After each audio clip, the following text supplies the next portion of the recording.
doing management training on how to do interviews, because basically we have a package from our law firm we're delivering, and there's 2 million cities in the world. 2 to 6 million. We're going 2 million to be on the safe side, lower end. So within that, we're going to have sales managers in pretty much all of them in the next 6 weeks. What we have done is, I'm actually just going to start off. I'm going to just show you guys what we're basically doing. Our law firm, there's a few different positions that we're hiring for. Some are out in the field doing notice delivery, and some are by appointment only. So they are 2 separate positions. So if you apply for one, we're not going to stick you in the other. You guys just look here. With Peacemaker Study, raising public awareness. Turns out Canada is a corporation. It's actually registered in Washington, D.C. Turns out it's not a government at all. Basically, without realizing it, everyone abandoned their rights for corporate privilege. So we know that's a little shocking, but we have a good news from our corporate law, or from our law firm. Because we're unregistered and unincorporated, we have no oath to the Bar Association of the Law Society, so we can explain how your unincorporated rights work. So we have a package that literally, it's 3 letters. These 3 letters, you send them, it takes 50 days.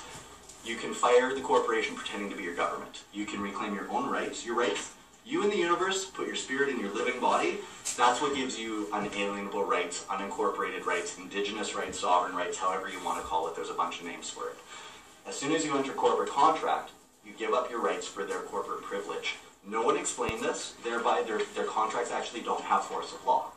So we're just going and teaching everyone, you and 2 other people, you sign a piece of paper, or you claim your own rights, you serve notice as per due process, and this box explains how all of this works, very plain, very simple, very English, or whatever language we're in, depending on the country.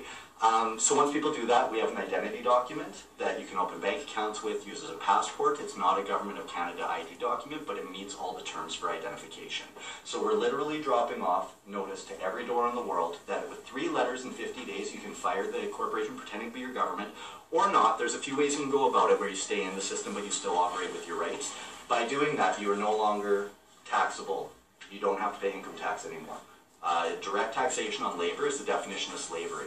So the contracts that we use, you set it up as a man or woman, not a corporation, and you earn your living and you use gifts between equals, and that's all non-taxable by definition. We've done it for years. We've hired entire sales teams for public utilities, Provincial Tel Incorporated, they're a CRTC approved utility like MTS and Shaw. So we've worked with the system and gotten them to acknowledge that we're correct to process. If you want to see our actual ID document, it is on our website. If you guys don't want to take my word for it and actually look at it, describe how and why we're correct in process. So pretty much, when people are born right now, at the hospital, you have the certificate of live birth, and that gives you your birth certificate. What parents don't realize is when you sign that, anything you register, you abandon ownership to the corporate state pretending to be your government. They pledge your child as collateral on the national debt. They are bonded for $8 million at birth. It's where the federal transfer payment comes from, and it's the 1984 Canadian Ownership Control and Determination Act that references the bonding of men and women as corporate slaves at birth through giving up title. No one explains this. It's called hypothecation. It's in a Black's Law Dictionary. So with 3 letters, you can reclaim ownership over anything you registered. So your house, your car, your kids, right now, you don't own them if they're registered. 3 letters, 50 days. Cures this law. You have a claim of right. It's in the Criminal Code of Canada. You're not criminally liable from using any amount of force as long as it's equal to defend anything you hold under claim of right. Long story short, back in Germany, World War II, they had the exact same legal system that we do right now. It's how they were able to order people out of their homes into ghettos before they did all the other stuff, and all of it is perfectly legal. So when you see in movies, they're like, papers, do you have your papers, do you have your papers? Claim of right is your papers, and that's what we're teaching the world how to do. 3 letters, due process, that's it. So this pretty much sells itself. The other thing is, in addition to the knowledge, we already have programs that have been approved by corporations posing as government, from food banks to advocacy programs to you name it. So we have templates that people can research or just have us teach them on how to set up food banks in their own community. We independent contract everyone, so no one ever has to join us. Our food banks are free to the whole world, whether they join us or not. We're setting up free hospitals, dentists, you name it. Now, how are we going to pay for all this, everyone asks. At 2 million cities, basically I used to run all the natural gas brokers from Manitoba for about 7 years between a few different companies. I was one of the people that trained them right, so if you have bad people come to your door, please don't get mad at me. There you go. So within that, a city the size of Winnipeg, 20 people, it takes 1 month to do every door in Winnipeg. So you can have 20 people working year-round in Winnipeg, and you don't burn the territory because it's not the same people home each month. So you're only actually talking to people once every maybe 3 or 4 months. So we can work year-round. With Winnipeg, we're just going with 15 people as an average between the 2 million cities. Now, some people, New Jersey is 9 million people, so some are higher, some are lower, but just as an average, 15 people. If they only deliver 5 per shift, that's 75 total per day times a 6-day week. That's about 450 sales a week. In Winnipeg, we expect to do about double that. We're undercutting all the numbers here. I'm just giving you guys an example of where our budget comes from. That's what these numbers are that I'm explaining. So 450 a week times 2 million cities. We know for a fact there's 2.5 million to 6 million. So again, this is way undershooting. That's 900 million deliveries a week. $1,000 a box is what we get. People can give $5 or $10 up front. It's our gift for gift program. Freedom's not free. Okay, it's just not. Within that, we've made it accessible. Our actual cost on the box for printing, paying you guys your salary caps, paying our management, everything is about $100 a box. So once people give us that initial gift of $100, they get the box. The other $900 goes on their Honor Credit account, and that Honor Credit account also gives them access to our programs that aren't completely free. So let's say you guys are doing your paperwork process and you need a law firm, and within that, most law firms, because they're part of the Bar Association, won't explain this stuff. So you can call our law firm, we'll walk you through exactly how it works to the best of our ability, coach you through it, and through that, let's say it's $100 for the help, right? You could give maybe $10 up front, the other $90 would go on your Honor Credit, and the Honor Credit, you just pay your $5, $10, or $20 a month, and it never goes up, and we'll keep extending more Honor Credit to people.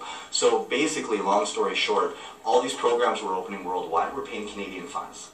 So if you work for us opening a greenhouse in Haiti, we're going to pay you Canadian dollars in our Honor Credit accounting system, so that you can get that much value out of whatever you help create. So literally, we are unincorporated infrastructure that is going head-to-head in competition with corporations posing as government worldwide, and we outrank them. They are all a limited liability corporation, so as a signing officer, they can only sign limited liability answers. When we send a letter, we ask for response under oath or attestation upon full commercial liability upon penalty of perjury, so they don't have the signing authority to answer our litigation back. So it becomes binding. You guys don't need to know all of this. I'm just kind of giving you an overview on how and what and why we're doing, so you guys see the big picture. So you guys, I'm sure, have all heard of different truth movements out there. I Don't Know More, Occupy Winnipeg, Occupy Wall Street, the different things. They all know what the problems are, but they don't have the answers yet as far as, well, how do we transition out of that system into something different? And through us being voluntary association, we meet natural law, corporate law, and common law standards. So we have accountability programs for in the corporate system that our law firm is doing, as well as teaching people how they can actually just set up their own community resources to care for themselves. So what everyone in the world needs to do is stop waiting on all these strangers, be it corporate or someone else, to create what you need in your community, and everyone just needs to do it for themselves, as people are able and willing to. And that's where we're kind of fast forwarding that process, because it's a big complicated process to figure out how to do all of it, and we've done all of that already and gotten it recognized. So we're in the process of getting approved for merchant accounts through TD and that as well. We can do visa transfers anywhere in the world. We have a number of things that will expedite sales worldwide, being much easier. Also, because if you guys are getting involved in the Winnipeg office, this is where we manage everything worldwide. This is our worldwide governance headquarters. So within that, you guys have an opportunity, if you do a good job, to become a chief coordinator. Chief coordinators earn a lot more money, and at that point, you're pretty much supervising. So we have a lot of those kind of opportunities as well. You guys are getting involved at a really good time. With what we're going and presenting to everyone, the second they do this, they don't pay income tax anymore. And you can get a contractor or your employer just to sign the contract that we show people, and right there you become non-taxable. And your employer doesn't have to do any more deductions either because of the way it all works. So it's a really cool system that we've already worked with organizations, dollar amount that we allocate to ensure that everyone maxes out their salary cap. So we'll go through that in the actual contract signing. You have your independent contractor, your pay schedule. Within that, it is directly related to how many gifts we get given, but given what we're doing, every man and woman on earth is our target market. Even if their mom and dad get the box, they still need to get our package too, because they need their own Honor Credit account with us, and that's their foundation of learning. And the market never saturates. And we also do exclusive territory, so you're never going to be competing with anyone else. There's none of that. And even the people who just leave the card, letting them know that there's notice, get $5 for every single one that becomes a package delivery, and they can give out 1,000 in a day. And then they get, on top of that, whatever people are home, and then the appointment closers get so much, and so on. So within that, I'm just being honest with all of that, but I can just legitimately tell you that from the way we've set this up, this sells itself. You get a fancy box, it's got everything in it.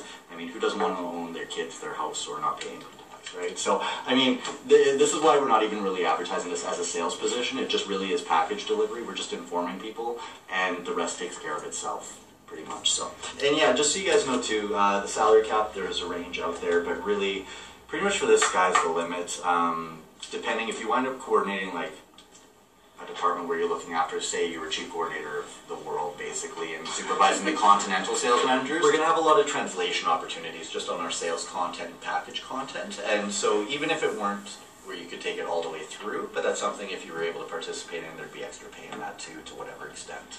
I'm really not trying to train you guys to be salespeople. You know, it's just pretty much you guys are just going to need some product knowledge training so you know what the heck we have and how it works. But you guys aren't there to be the expert. Our law firm is there to be the expert because of the nature of the information. We'll train you guys to a point, but beyond that, it's not your job to be the expert on it. We'll get you guys into a group meeting prior to that so you meet the team for your department that you're working with. And we have it in the email which position you guys applied for, so I don't need you guys to re-explain. Do you guys have any other questions? Normally we would go through each of your resumes, but we did that online already, so I'm scanning. I have an HR sheet here that we're supposed to go through. And for the people training at home or watching this, review the resume. Normally we would get you guys to go around the room and tell us about how you managed a difficult manager and how you deal with difficult situations and stuff. Just talking with you guys, I don't think any of you guys are going to be cursing out our customers or people we're dealing with. And if you do, you're independent contracting, so you guys are liable anyway, and I can't get sued. Within that, working with us, though, you guys do have to be able to manage your day-to-day tasks. We need to be able to prioritize. We recommend you guys start off with us part-time. The only reason I say that is because not everyone's comfortable going, we're a performance-based organization. If we haven't made a loaf of bread, no one can eat the bread yet, right? So within that coming on board, that makes people nervous sometimes. I don't want you guys jeopardizing or feeling like you're jeopardizing something stable or an opportunity that's come along for something new, which is us. We don't mind if you guys start off a few days a week to start till you prove to yourself. We know our systems work. I'm not saying this because I'm worried about anything. We're a co-op nonprofit that's result-based, that we're in 2 million cities with a magic box that no one's ever seen before, really, that magically explains how to not have income tax and fire what everyone thought was a government until I said 5 minutes ago and showed you it's not. So through all of this, it can be unsettling. So if you have no worries and you're fine, I'm not trying to give you worries. There's nothing to worry about. However, if you have a wife, a kids, if for the next 2 weeks you go home and she's like, or he is like, when's your first paycheck? Because we got bills to pay. Don't put that stress on me, okay? Okay. Within that, the boxes are done Sunday. We're filling orders next week, and we have people waiting worldwide. As a society, we've been around 5 years, since 2009. We have probably 30,000 supporters worldwide in almost every country in the world already. We have people hounding us daily. We get calls daily. Is it done? Is it done? Is it done? So within that, really, the marketing's already out there. We're already pretty much ready to go. There's really little for you guys to do except for learn the product and just do the job how we train you, pretty much. At this point, is there anyone who thinks this for sure isn't for them? And if so, it's okay. And even if you don't want to say it now and say it later, that's okay. Basically, though, just nod ahead. Do you guys want us to get in touch with you guys to set up your interview and training on that? Okay. And any other questions you guys have, if you can just save it for orientation, because pretty much we're hiring probably 50 people today, different departments. It's not all your guys' department. But within that, we were hiring a lot of people. So if we can just address questions at the appropriate times, you're making our lives a lot easier. However, if it's an emergency thing or something that's really critical, ask if you need to. We're not shy of questions. We just try and stay organized. And then beyond that, you guys will be giving a committee manual at your contract signing, just how our committees work. We don't babysit. Basically, working with us, you guys are going to love it. You pretty much meet up with your team. If you're an appointment closer, you're working pretty much independently, just within setting your appointments and that. But we're not going to chase you guys. We're not gonna, we will check up and support you guys, but we don't call people 4 times a day to make sure that they're where they're supposed to be. You guys are all being independent contracted, which means you guys are your own professionals that we're working with because we want to work with you. We don't want to have employees we own. So we will always give you that respect, but in that we just demand how any professional would be accountable for appointments, deadlines. If ever you're sick or you have holidays, just communicate to us. We work through a mastermind group principle, so if one person is maybe something's come up, a family member passed away, and you're just kind of losing it that week, no problem, let us know. We'll have someone pick up the slack for you. You're never on your own with this. We just need good communication, and if you say you can do something, we need you to follow through on it, just because otherwise we look like an ass and our credibility is on the line. So we just support each other to do that, basically. The ID document, if you guys want to check, is on our website. If any of you don't know, peacemakersociety.org, O-R-G, that's our website. So if you want to do more research on us, if you're curious about programs, how they work, it's all on there. Just check out our work in media studies. You guys were all pretty much 10-15 minutes early, that's great. Hours and commitments, just kind of think what days you guys have available with your existing schedules and let us know at your group meeting, basically, in your contract signing and that. Something else, we will email you guys copies of the contract this weekend and the pay schedule so you can look through it, so you kind of have a clue what you're coming into when we actually do it. And the video recording, we did one earlier for the contract, so we'll send you a copy of that video, and it's just me actually at this table reading through the contract, and then I paraphrase each paragraph just so you understand it. So once you both read the contract and watch the instruction, anything you're unclear on, write it down and bring it to your orientation and contract signing. We also encourage everyone to have your own lawyers, accountants, everything, check everything out, verify. And within that, in the contract, there are 2 jurisdictions. There's our society law. You guys are voluntary association and independent contracted, so our law doesn't apply to you guys. You'd have to eventually write a test and stuff if you wanted to ever go that route, or even if you just want to be certified to start your own society, we have a testing process that we're developing that people can go through. But other than that, you guys are still all under legality. So let's say I have the right to maybe smoke a joint in public. Just because you work with us, don't start doing that stuff, because you guys don't have a clue how it works and the legal system will still pick on you. I get 10 grand an hour if I'm doing that and they mess with me, so I don't mind at this point.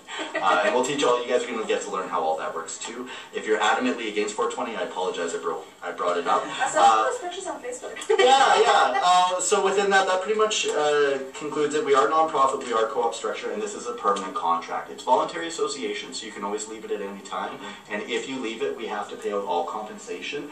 And let's say for right now, you guys say, helped out before things got big, and then in a month you're not with us, and then we start making money. We will pay you the time period that you're here no matter what. Your salary cap will break it down by the week. And if, say, week 1, we're not at full sales capacity yet as far as deliveries go, and you don't top out week 1, we'll catch it up for you as it goes forward. Also, with all these cities, we're going to have way more money than, like, you guys will get capped out, and then that becomes usable money for us again. So we're creating an overflow. So 33% of that will go into a permanent trust. So if ever we have a bad week, a bad month, whatever, you guys will all still top out salary cap. So we are startup in a way, not so much in our programs, but as far as our box and becoming funded by the public. Up to this point, our society was funded by ourselves. Our programs would be funded by the public once they were set up, but all of our development, program developments, proving what we knew, all of that was self-funded. So now we're really going from self-funding to being publicly funded, and labor is the only resource that matters in the world. Right now, corporations are trying to use contract to own it incorrectly. We've just done things in a way that is such a good idea and everyone benefits that labor cooperates with us voluntarily, because it's in everyone's best interest, which is what good business is supposed to be anyway, not that we're a business, but it's just how you keep harmony. You reward everyone what they're worth, and if we all make a loaf of bread together and we all get a piece, then we're all going to keep making bread, right? So that's it. One last chance for questions? We're good? Okay, well that's it for the interviews. Group